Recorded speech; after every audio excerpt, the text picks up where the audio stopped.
स्वागत है बच्चों गिरी ट्यूटोरियल्स के चैनल पे। तो आज हम पढ़ने जा रहे हैं स्टैंडर्ड 8 हिंदी फर्स्ट पोयम हे मातृभूमि। मातृभूमि का मतलब क्या होता है? मदरलैंड। अब देखो इस कविता में जो आपके कवि है यानी कि राम प्रसाद बिस्मिल जी, ये इन्होंने क्या किया है, मातृभूमि के प्रति जो उनका प्यार है, जो भक्ति भाव है, उन्होंने इस कविता में दर्शाया है। अब इस कविता को शुरुआत करने से पहले हम उनका परिचय देख लेते हैं। तो यहाँ पर राम प्रसाद बिस्मिल भारत के महान स्वतंत्रता सेनानी ही नहीं बल्कि उच्च कोटि के कवि, अनुवादक, बहुभाषाविद व साहित्यकार भी थे। राम प्रसाद बिस्मिल जी ये कवि होने के साथ साथ ये एक उच्च कोटि के कवि थे और उसके साथ साथ ये क्या थे, एक स्वतंत्रता सेनानी थे यानी कि फ्रीडम फाइटर थे। यानी कि जब आजादी की लड़ाई में राम प्रसाद बिस्मिल जी ने भी क्या दिया था, राम प्रसाद बिस्मिल जी भी क्या थे, उसमें थे। अब यहाँ पर बोला गया है कि वो क्या थे, अनुवादक भी थे, वो बहुभाषाविद भी थे यानी कि जिन्हें बहुत सारी लैंग्वेजेस आती हो, और बहुत साहित्यकार भी थे। अपने देश की आजादी के लिए अपने प्राणों की आहुति दे दी यानी कि देश की आजादी का जो ये हुआ था, उन्होंने क्या किया था, उनके जो प्राण थे वो यहाँ पर आजादी के लिए चले गए थे। सरफरोशी की तमन्ना आपकी प्रसिद्ध रचना है। बिस्मिल उपनाम के अतिरिक्त आप राम और अज्ञात के नाम से भी लेख व कविताएं लिखते थे। अब देखो सरफरोशी की तमन्ना, सरफरोशी की तमन्ना ये लाइन आपने कहीं ना कहीं तो सुनी होगी, जो कि बहुत ही ज्यादा प्रसिद्ध रचना भी रही है उनकी। फिर बिस्मिल उपनाम, जो बिस्मिल उपनाम उन्होंने लिया है, उन्होंने उस नाम के प्रति क्या क्या लिखा है, राम और अज्ञात जैसे कविताएं उन्होंने क्या की है, लिखी है। किस उपनाम से? बिस्मिल जो नाम है उससे। अब नेक्स्ट उनकी प्रमुख कृतियां, उनकी प्रमुख कृतियां क्या है, मन की लहर, आत्मकथा आदि। तो देखो पोयम पढ़ने से पहले अगर आप कोई भी कविता स्टार्ट कर रहे हो तो उससे पहले आपको पोएट का जो परिचय है, पोयम लिखी किसने, ये देखना बहुत ज्यादा जरूरी है। तो कभी भी अगर आप पोयम पढ़ने जा रहे हो तो सबसे पहले आपको क्या करना है, कवि का नाम क्या है, उनका परिचय क्या है, ये आपको देखना है। तो यहाँ परिचय में जन्म, मृत्यु, ये सारी चीजें आपको यहाँ पर दी गई हुई है। अब पद्य संबंधी, पद्य संबंधी में क्या बोला गया, प्रस्तुत कविता में क्रांतिकारी एवं स्वतंत्र सेनानी कवि राम प्रसाद बिस्मिल जी ने मातृभूमि के प्रति अपने प्रेम एवं भक्ति भाव को व्यक्त किया है। यहाँ अपने मातृभूमि की सेवा करने और देश हित में निछावर हो जाने की लालसा व्यक्त की है। यानी कि जो ये प्रस्तुत कविता, जो कविता आप अभी यहाँ पर पढ़ने वाले हो, उसमें बिस्मिल जी ने क्या किया है, उनका जो वो क्या थे, एक स्वतंत्रता सेनानी थे, तो वो यहाँ पर क्या कर रहे हैं, उनका जो अपने मातृभूमि के लिए जो भी उनके मन में भावना है वो क्या कर रहे हैं, यहाँ पर व्यक्त कर रहे हैं। और उन्होंने क्या किया है, उसे हमें कविता के रूप में यहाँ पर दर्शाया गया हुआ है। तो अब हम क्या करते हैं, इस पोयम को यहाँ पर स्टार्ट करते हैं। देखो, हे मातृभूमि, हे मातृभूमि तेरे चरणों में शीश नवाऊं, मैं भक्ति भेंट अपनी तेरी शरण में लाऊं। अब वो यहाँ पर जो बिस्मिल जयराम प्रसाद जी वो क्या बोलते हैं कि हे मातृभूमि यानी कि ओ मदरलैंड, मैं क्या करूं, मैं आपके चरणों में यानी कि आपके पाँव में मैं अपना शीश यानी कि जो सर है उसे झुकाऊं, मैं भक्ति भेंट अपनी, भेंट का मतलब क्या होता है, उपहार।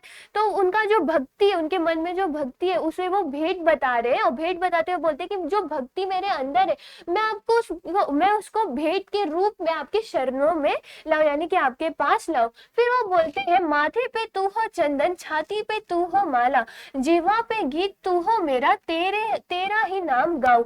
फिर वो यहाँ पर बोलते हैं कि माथे पे तू हो चंदन, यानी इसे हम क्या बोलते हैं, माथा बोलते हैं। तो माथे पे वो चंदन हो यानी कि जो मातृभूमि है, माथे पे चंदन की तरह हो। छाती यानी कि चेस्ट होता है, जो छाती है, छाती पर वही माला हो। जिह्वा यानी कि टंग होता है यानी कि उनके मुंह पे, उनके जो गीत है, गीत भी किस पे हो, जीवा पे, उनका गीत किसका हो, सिर्फ उन्हीं का हो। और वो क्या करे, उन्हीं का नाम गाते रहे। यानी कि यहाँ पर पूरे पोएम में आप क्या देखने वाले हो, मातृभूमि के तरफ जो प्रेम है वही। तो देखो फर्स्ट एंड सेकंड स्टेंजा में आपने क्या पढ़ा, पहले स्टेंजा में वो क्या बोलते हैं कि मैं अपनी भेंट है, जो भक्ति भेंट है, मैं आपके शरण में ला रहा हूँ, मैं आपके चरणों में अपना शीश नवाना चाहता हूँ। फिर वो यहाँ पर कहते हैं कि मैं आपको चंदन के रूप में अपने माथे पर लगाना चाहता हूँ, मैं छाती वहीं पर आपको माला की तरह लगाना चाहते हो, जिह्वा पे बस उन्हीं के गीत गाने चाहते हैं और बस उन्हीं का नाम क्या वो लेना चाहते हैं। फिर नेक्स्ट वो यहाँ पर बोलते हैं, जिससे सपूत उपजे श्री राम कृष्ण जैसे, उस धूल को मैं तेरी निज शीश पे चढ़ाऊं। फिर वो बोलते हैं कि जिससे सपूत उपजे यानी कि जो श्री राम कृष्ण जैसे अगर अच्छे पुत्र जिस धूल से निकले, वो उस धूल को क्या करना चाहते हैं, उनके शीश पे चढ़ाना चाहते हैं। फिर वो कहते हैं, माई समुद्र जिसकी पद रज को नित्य धोकर करता प्रणाम तुझको, मैं वो चरण दबाऊं। अब वो फिर वो यहाँ पर क्या बोले कि माई, माई का मतलब क्या होता है, माँ। तो वो बोलते हैं, माँ जो समुद्र आपके पद को धोता है यानी कि आपके पैर को नित्य रोज धोता है, मैं क्या करूं, उन चरणों को दबाना चाहता हूँ। जो यहाँ पर समुद्र क्या कर रहा है, उनके मातृभूमि के पैरों को धो रहा है, उन्हें प्रणाम कर रहा है। तो यहाँ पर कवि क्या चाहते हैं कि वो उन प्रणाम जो चरण है उनके जिन्हें वो धो रहा है, वो क्या करना चाहते हैं, उन्हें दबाना चाहते हैं। नेक्स्ट यहाँ पर वो क्या बोलते हैं, सेवा में तेरी माता में भेदभाव तज कर, वह पुण्य नाम तेरा प्रतिदिन सुनो सुनाओ। फिर वो बोलते हैं कि सेवा में तेरी माता यानी कि आपकी सेवा में आपकी सेवा में मैं क्या भेदभाव यानी कि ऊंच नीच की भावना, भेदभाव कोई भी जो भावना होती है वो सारे को तज कर, भूल कर, वो पुण्य नाम जो है आपका उसे प्रतिदिन सुनो और सुनाओ। यानी कि जो मातृभूमि का नाम है वो यहाँ पर सुनना भी चाहते हैं और सुनाना भी चाहते हैं। वो सिर्फ यहाँ पर ये नहीं बोल रहे कि मैं बस सुनूंगा, वो क्या बोल रहे हैं, मैं यहाँ पर सुनाना भी चाहता हूँ। फिर वो बोलते हैं, तेरे ही काम आऊं, तेरे ही मंत्र गाऊं, मन और देह तुम पर बलिदान में जाऊं। फिर वो बोलते हैं कि अगर मैं काम आ रहा हूँ तो मैं आपके ही काम आऊं, मैं आपके ही तेरे ही मंत्र गाऊं, जो आपके मंत्र है मैं वही गाऊं, और अगर जरूरत पड़े तो मैं क्या कर जाऊं, मैं तुम पर बलिदान भी दे जाऊं। जैसे कि राम प्रसाद बिस्मिल जी ने भी अपनी प्राणों की आहुति दी थी स्वतंत्रता के लिए, तो ऐसे इस कविता में भी उन्होंने यही बोला है कि अगर मुझे जरूरी पड़ी, जो मेरा देह है यानी कि मेरा जो शरीर है, मैं क्या करूं, आप पर बलिदान कर जाऊं। तो ये आपका पूरे पोएम का एक्सप्लेनेशन हो गया, जहां पर आपने क्या देखा, जो बिस्मिल जी है वो बता रहे हैं मातृभूमि के प्रति अपना प्रेम जो है, भक्ति भाव जो है यहाँ पर बताते हुए बोलते हैं कि मातृभूमि के चरणों में वो शीश नवाना चाहते हैं, जो उनकी भक्ति भेंट है उनके चरणों में लाना चाहते हैं। वो उन्हें माथे पर चंदन की तरह और छाती पर माला की तरह लगाना चाहते हैं और उन्हीं के गीत और उन्हीं के नाम गाना चाहते हैं। फिर वो बताते हैं कि इस मिट्टी से ऐसी स्वच्छ मिट्टी से, जैसे कि सपूत श्री रामकृष्ण जैसे सपूत जो आए, उस धूल को वो क्या करना चाहते हैं, निज शीश पर चढ़ाना चाहते हैं। फिर वो कहते हैं कि जो समुद्र आपके पैरों को धुल कर उन्हें प्रणाम करता है, मैं उन्हें क्या करूं, उन चरणों को दबाना चाहता हूँ। फिर वो बोलते हैं कि उनकी सेवा में वो पूरे भेदभाव भूल कर उनका नाम क्या करना चाहते हैं, सुनना और सुनाना चाहते हैं। फिर वो बोलते हैं कि आप ही के काम आऊं, आप ही के मंत्र गाऊं, और जो भी मन और देह है उनका वो क्या करे, उन्हीं पर बलिदान कर जाए। तो ये हो गया आपका पूरा पोएम। अब नेक्स्ट यहाँ पर क्या है, शब्द वाटिका। शब्द वाटिका में नवाना का मतलब क्या होता है, झुकाना, शीश का मतलब होता है सर, जिह्वा का मतलब होता है जीव, रज का मतलब होता है धूल, बलिदान का मतलब होता है प्राणोति और निछावर, और देह का मतलब होता है शरीर। अब नेक्स्ट यहाँ पर हम इसके एक्सरसाइज के जो सोल्यूशन है वो देख लेते हैं।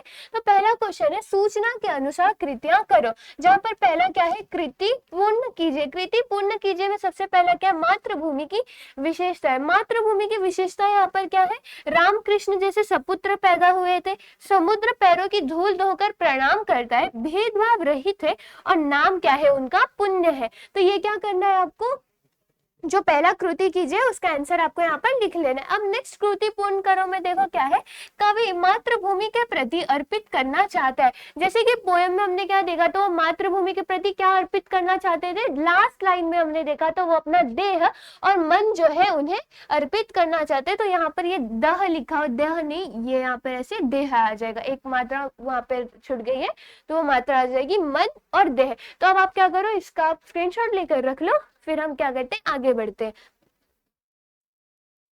अब नेक्स्ट यहाँ पर क्या है, एक शब्द में उत्तर लिखे, एक शब्द में उत्तर लिखे यानी कि जो उसका उत्तर होगा वो सिर्फ एक शब्द में आएगा।